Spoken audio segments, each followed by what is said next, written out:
So, just started day one of my 5-day hike through mini Glacier in the Glacier National Park. I got 11.6 miles to do today and like 17 tomorrow.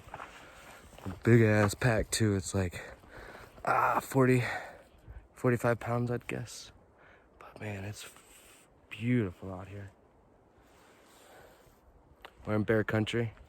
Figured out what this little tab thing here on my pack is. Holds the bear spray. So yeah.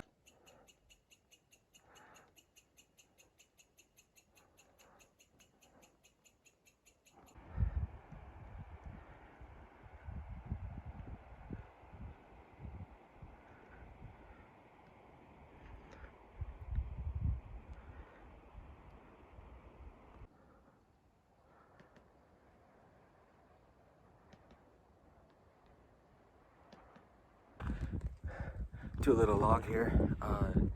Day one, 3 miles in, it's been like straight uphill. I think this is gonna be like the harder part of this whole journey is this first part, getting up into these mountains. But I've already seen white mountain goat through the binoculars, so worth it.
So last about 5 miles has been all uphill.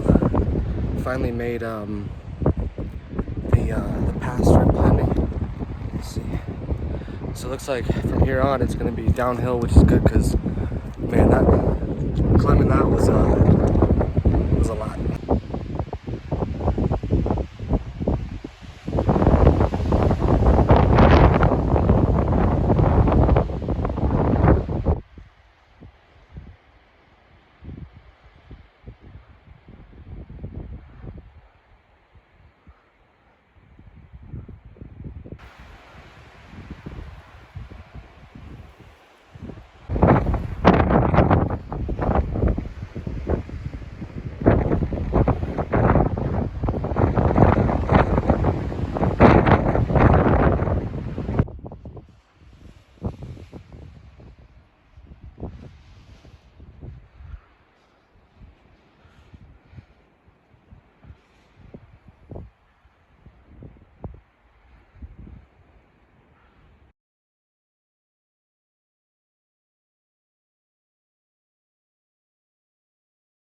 Kind of blocking my trail.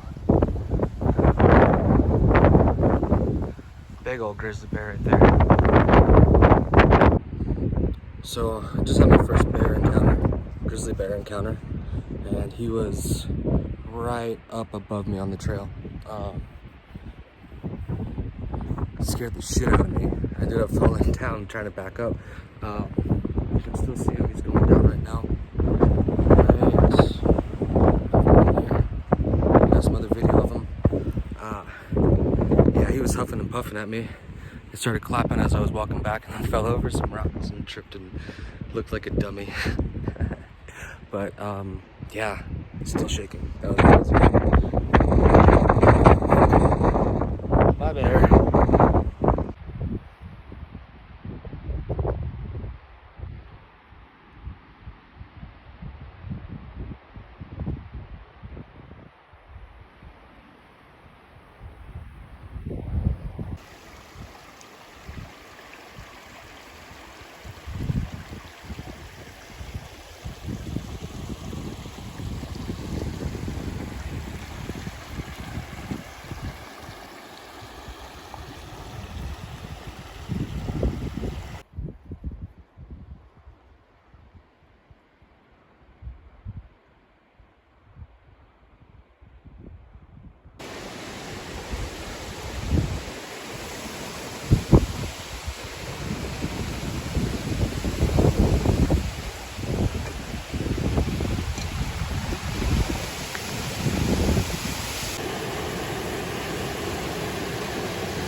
Morning, day 2. Got a little bit over 14 miles to do today. I did almost 13 yesterday. There's some tunnel that I'm supposed to be going through today. I'm not really sure, it just says it on the map. I don't know anything about it. And just had a moose walk by the campsite. I should have taken a video before I took down the tent, but I'm actually over at Mini Glacier. So Mini Glacier is another area of the park here, and they've got road construction going on the only way to get in. So it's actually one of their main areas and campgrounds, but with the road closed, nobody's back here. So I've got this whole place to myself. And so I started making coffee, and I look over towards this little road. I mean, I'm in the campground, so it's like little roads. And this moose that was probably like 7 foot tall from ground to head just was like staring at me, maybe 30, 40 feet away. It was a cow moose, but still. Pretty sure that they're going into rut soon, so that's kind of dangerous. But yeah.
Good morning, day 3.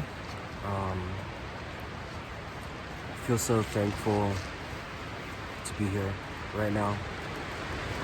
I'm in my tent because I wanted to say a few words, but it's super windy outside, so I had to do it from inside.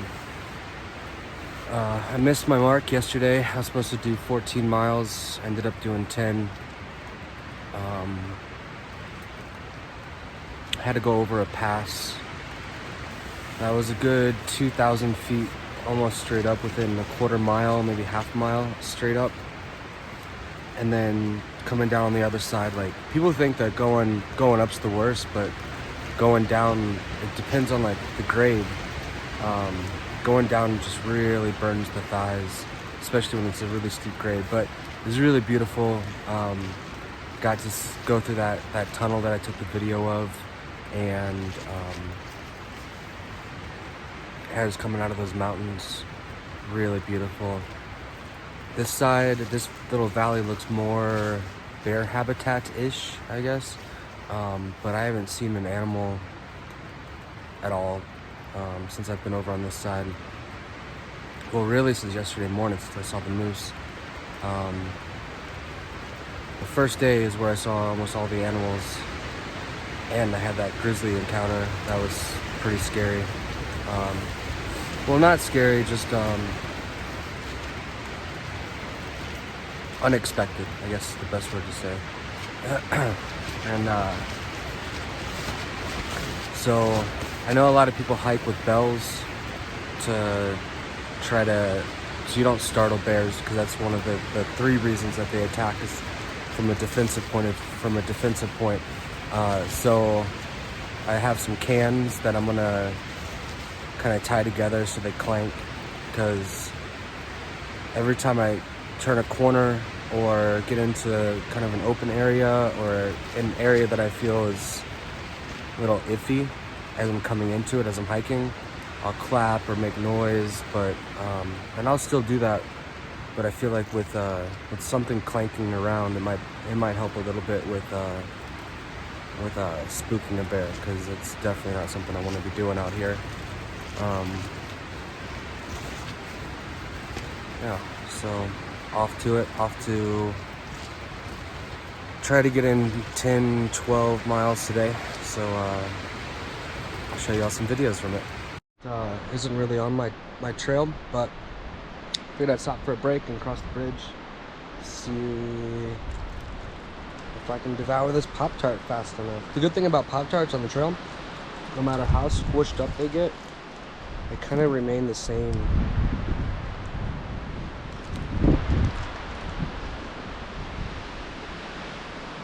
Cookies and cream.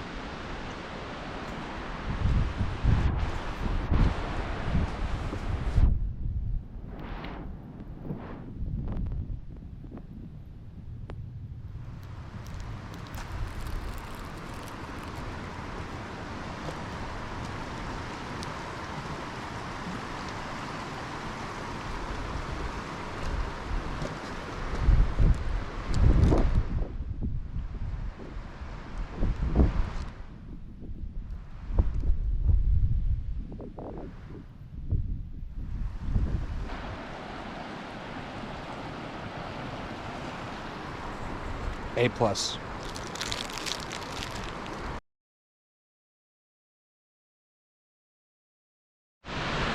don't know if you guys have heard the solo backpackers mating call, but it goes a little something like this. Hey bear! Hey Yogi! No reply. Oh, I don't know how well you can hear me with all this wind. Hurricane force pretty much trying to blow me over.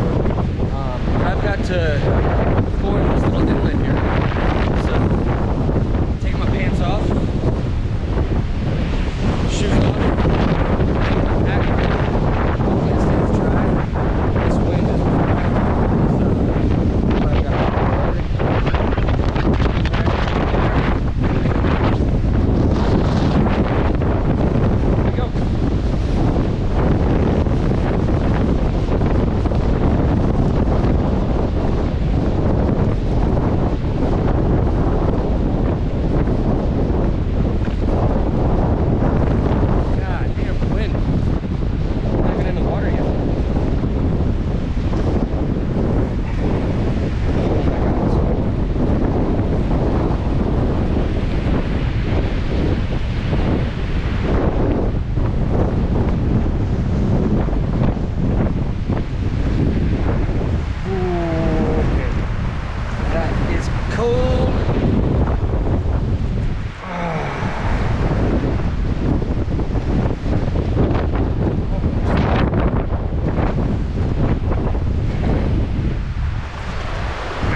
Got a lot of catching up to do. I think I got about 11-12 miles today, 4,000 feet of ascent. Try to get an early start, and it's been the earliest since the trip began, but not as early as I'd like. I wake up at 6, and it's really too dark to try to start getting everything ready for me. I mean, I've got a headlamp, but I don't really want to mess around in the dark. That's when bears are most active. So yesterday was really creepy. So I got to my campsite right around like 6 o'clock, and it was just kind of how it is today, really gray, but there wasn't any rain yesterday. It's raining lightly now, and just really silent, no wind, and I just really got the creeps. Now I don't know if that's because they say that like when a predator is staring at you or knows that you're in the area, you can feel it. It's like a natural instinct sort of thing. Now I don't know if it was that or if it's just because of the weather, just being so different, and just didn't feel right compared to the other days. But nothing happened, and ended up seeing a bunch of elk on top of the cliff above my campsite. Huge male up there bugling. I could hear him this morning too. Kind of woke up to it. Really cool to wake up to. A couple people that I crossed paths with yesterday said that they had heard some wolves out here. Not last night, but the night before when they were out here. I thought I heard one, but too hard to tell, so I'm not going to count it. So but yeah, time to hit these trails.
So this is Stoney Indian Pass. All the passes have been pretty difficult.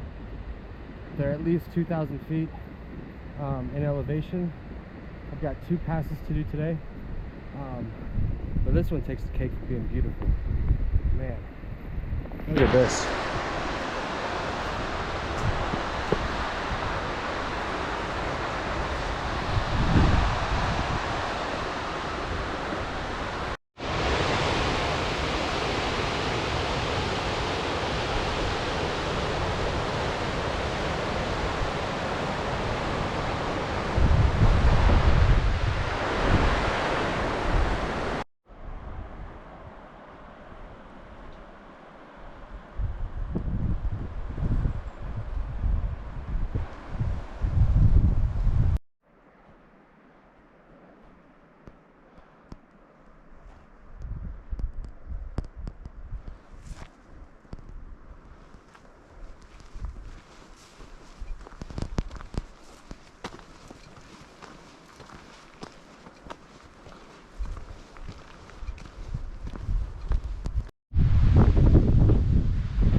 Again, so yesterday I only made it 10 miles instead of 4. There was no campsite in between the 10-mile one and the 14-mile one, and I figured by the time I got to the other one, the one that's 14 miles out, it would have been dark. And it's nice and level, this trail, but it is prime bear habitat. Let me show you what I'm talking about. Got streams out to the right, flat land, and this is grizzly bear habitat. So I didn't want to be hiking alone in the dark with just a headlamp and my bear spray and a knife. So called it a little bit early. Gonna try to catch up some ground today and tomorrow. The elevation change I don't think is gonna be too bad the next 2 days. So hopefully I'll be able to make some time up. So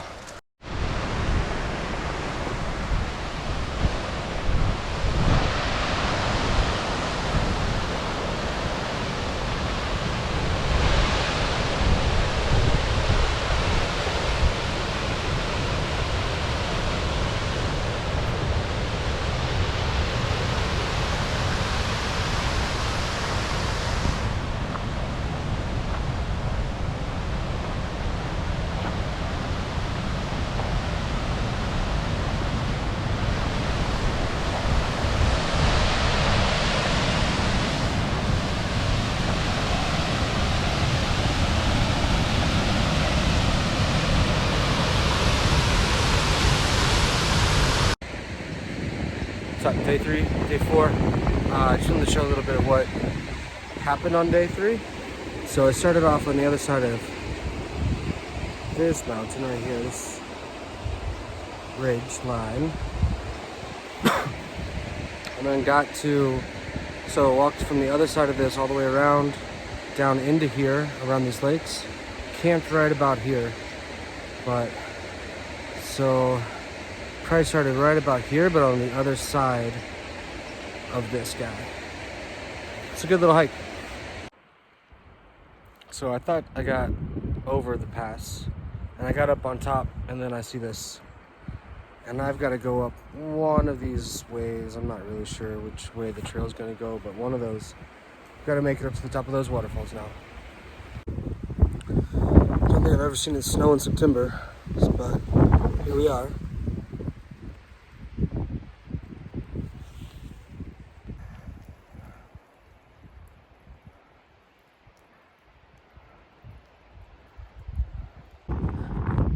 So I finally made it out of that pass.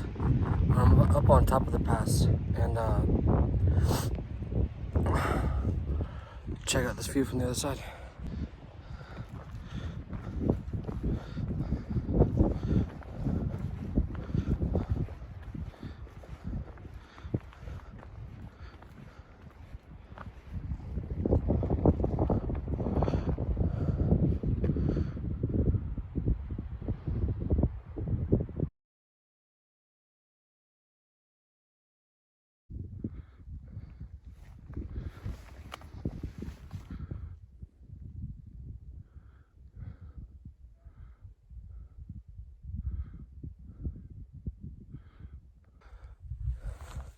So just a little update.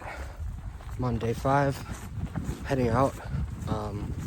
Was supposed to be up there on this trail that goes along those mountains.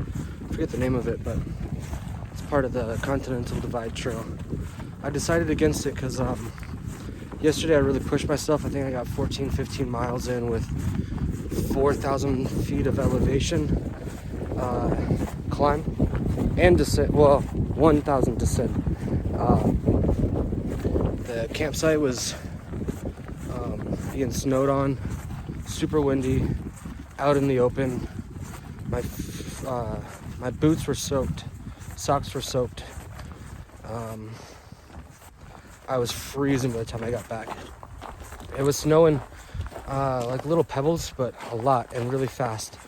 And by the time I got in, or about a mile from the campsite, it had gotten dark. And you're up there, and like every place that I've seen grizzlies except for today has been up where the granite boulders are, and they're like flipping them over to try to find, I don't know, I'm gonna figure that out. But so I got my headlamp on, and I can barely see 5 feet in front of me because the headlamp's just lighting up the little snowballs that are falling from the sky. It was pretty nerve-wracking. About every 5 steps I'd call out, you know, "Hey bear," make sure that there wasn't anything close to me because I couldn't see anything. I could see the trail if I kept my head forward and looked down. Then when I got to camp, I hurried and like quickly set up my tent. I was nervous. I was pretty nervous about hypothermia. A lot of my stuff was wet. Snow was sticking to the ground. It was not looking good. Thankfully, I was able to just curl up in my sleeping bag. Barely got any sleep. Woke up early today, and there's another trail, this one that I'm on now, that's 11 miles to the car. The other one, the one that I said was in the mountains, was I want to say 12 miles to the next campsite that I was going to be staying at tonight, and then 4 miles down to the car tomorrow morning. So I just decided to take this one and get out. I don't need to be worrying about hypothermia like that again. The thought of dying crossed my mind a couple times, and I mean, I didn't really think that I was going to die, but you know, you start thinking, you're like, this is what I've read about. This is what people go through. And in almost a split second, it becomes a life and death situation. And I don't know if my situation was life and death, but it's pretty damn close. And so that's kind of my second life and death situation out here. The first was that grizzly bear that I encountered. The first one.